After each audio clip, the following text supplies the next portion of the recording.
Who's that for though? Is that for the kids? Everything that we talk about, everything we do, everything a child needs to learn about life and about sports is going to come through what they hear. It's all about finding that right, academic, athletic mix. Everything is a learning experience. I tell parents, listen, I want you here.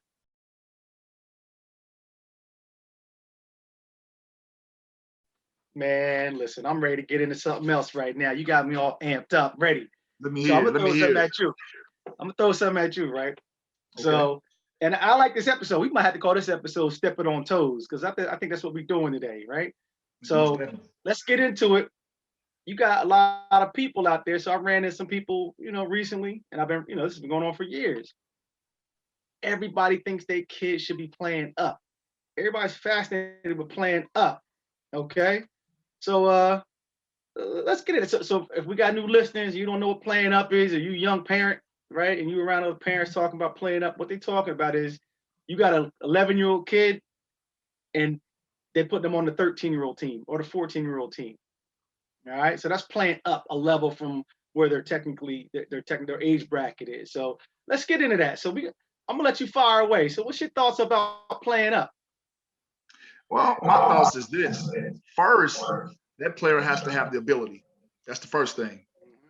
The next thing about playing up is if that child is not mentally prepared for what's about to happen, you can very easily ruin that child's confidence because that child can go in guns blazing. He's playing up. He feel like he's the man on the court. He's the man on the field, whatever it might be. He feel like he's the man, but he will quickly realize if he's not ready here, his confidence can be easily brought right back down. That's right. So you can have kids play up all day, but if they get in a situation to where they're not playing well or they can't score or whatever, a child, we're talking about a child now, 11, 12, 13 years old, we're talking about a child who's not fully developed mentally to say, you know what, I'll come back next game and make it happen. I'll come back next game. Well, they can easily get to the point to where they break and say, I don't know about this. I'm not good. I don't want to. Players do that. I see it all the time. But then again, you have some players that have that ability to step up and play well. And those players that can step up and play well needs to be on that platform. But there's a lot of athletes whose parents think that they should be there. Like I know, some kids whose parents want them to play up should not even be playing up. Not at all. Even be playing up. So you touched on a couple of things. Go ahead.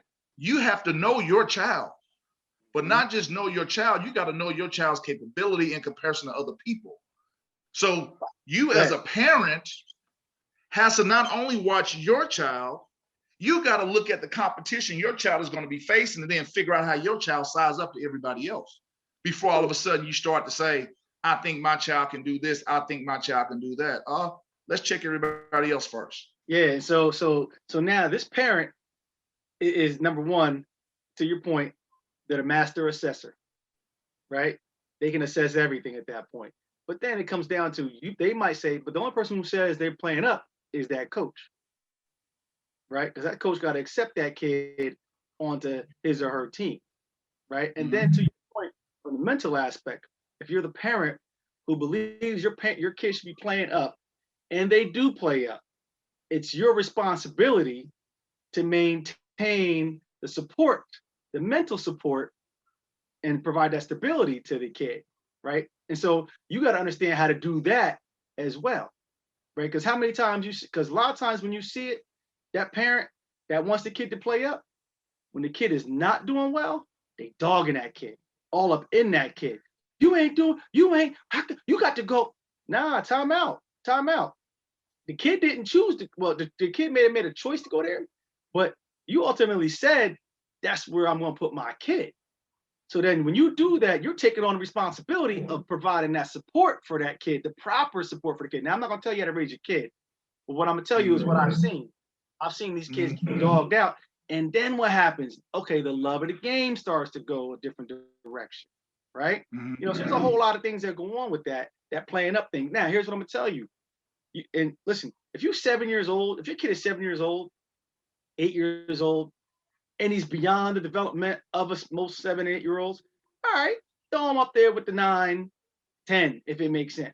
But here's the thing. At what point, here's the other part. At what point do you stop playing up, right? Because when you when you get to high school, you ain't gonna play again. You ain't gonna play U20, U22. You playing in U16, U17. So what point then do you stop playing up and join your class? Because if you don't, because here's my thing. Because as a coach, I would think you'd want chemistry on your squad too. So if this kid has Right. always played with a different team, and now I get him for this year, what am I supposed to do? Change my game plan now? A weak coach will do that at my point.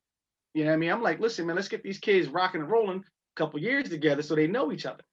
I mean, there's a lot of different angles on this thing, man. But go ahead, what you got? You know what I wish, man? I wish parents would pull themselves away from that equation.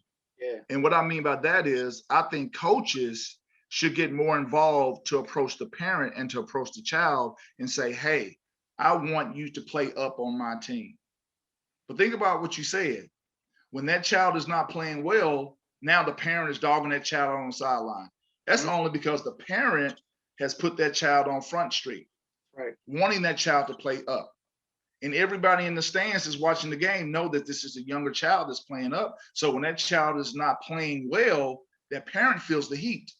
That's right. Because that parent went to the coach and said, I want my child to play up. Well, your child might not be ready to play up. This is why I think coaches in whatever level it is, AAU, whatever it might be, I think coaches should get more involved to go out, watch the kids, see the kids that might be in the 4th grade, 5th grade, 6th grade, 7th grade that has the ability to play up.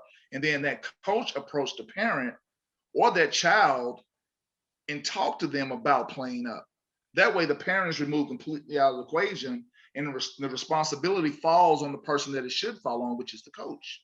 Because at the end of the day, the coach has to be the one to make the decision. Yeah, because that also goes to the individual program that coach is a part of, right? Because if you got a national squad, you're not gonna have 11-year-old playing on the U14 national squad. It's not gonna happen.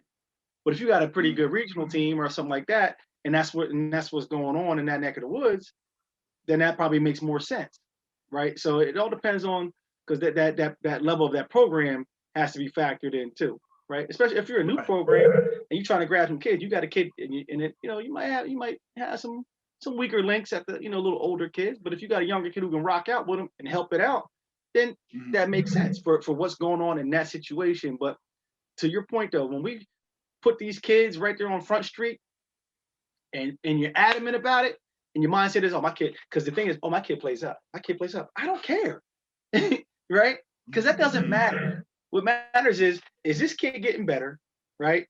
Is the team getting better, right? And is everybody happy and satisfied with what's going on in that entire program, right? Right. You tell me your kid's playing up. I always look at people and don't say, I'm like, what do you want me to say? You know what I mean?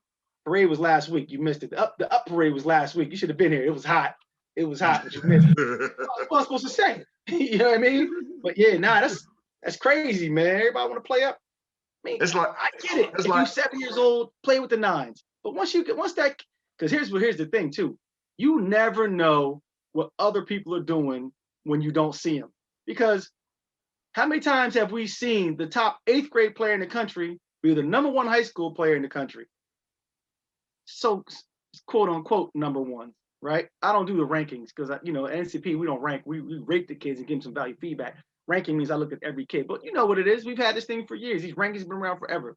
They tab the #1 8th grader.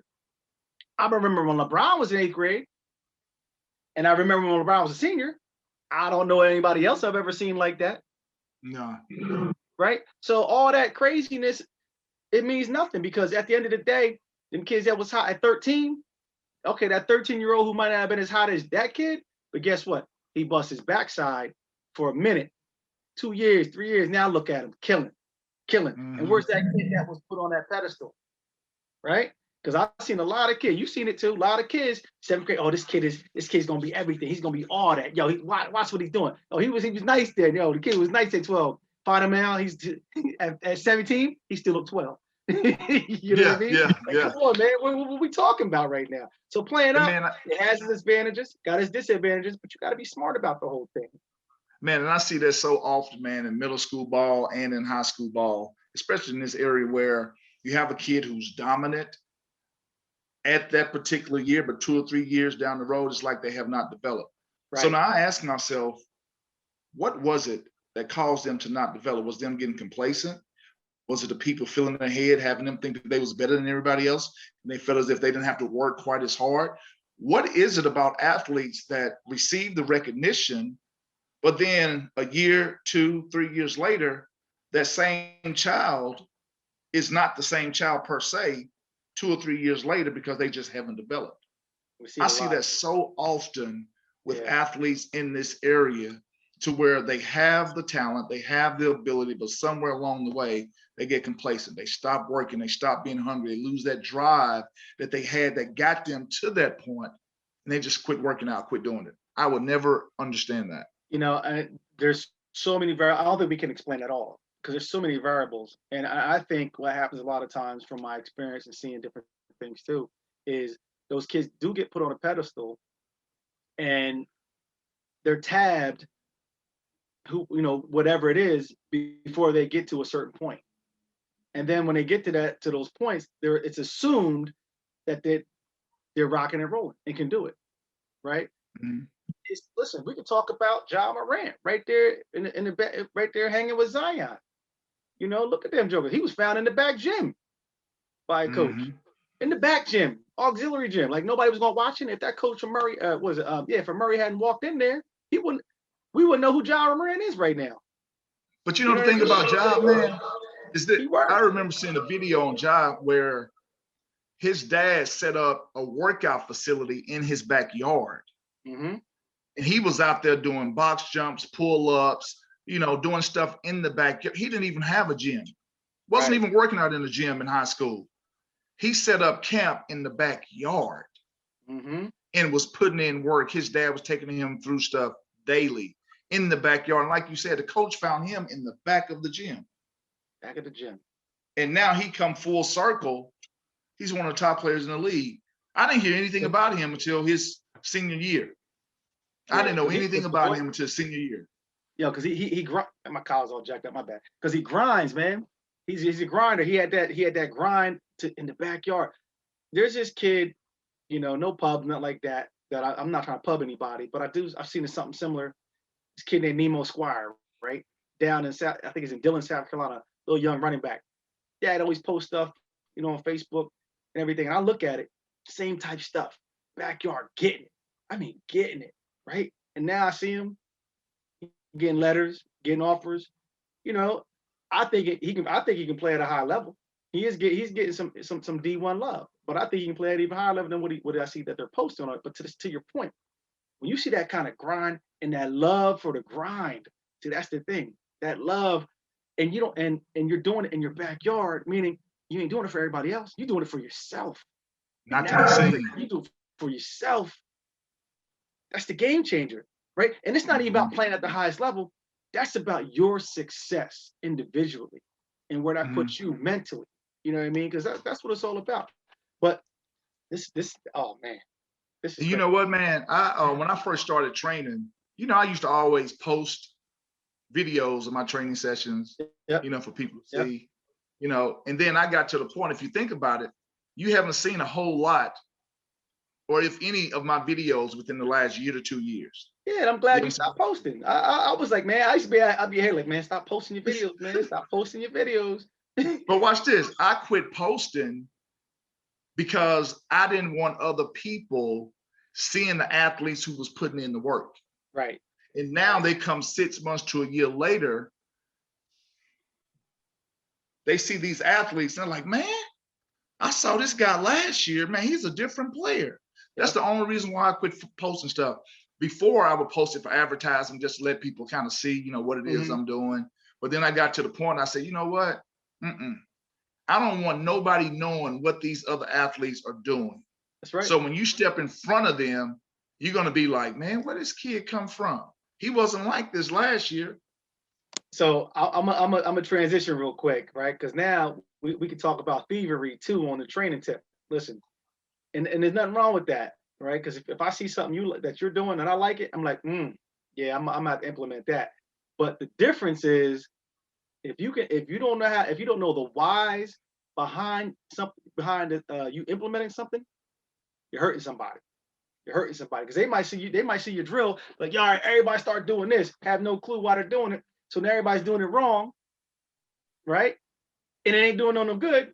But people paying money for them to come do something they thought was hot, and then can't figure out how come it's not translating to the game, right? Or Man, it's 3 words that they hear in school: when, why, how. Mm-hmm. These are words that we learn at a young age: when, why, and how. If you do things on the basketball court, you got to know when to make the move, why you're making the move, and how to make the move. Mm-hmm. I told a group of kids probably about a month ago, I said, look, you can watch YouTube videos all day long. You can mimic YouTube videos all day long and still not have a clue of what you're doing on the basketball court when it comes to the why. Mm. So when I post videos and I know other people are watching the video and they're trying to mimic or copy what it is that I'm doing, that's fine. Mimic it. But you don't know the why behind what it is I'm teaching.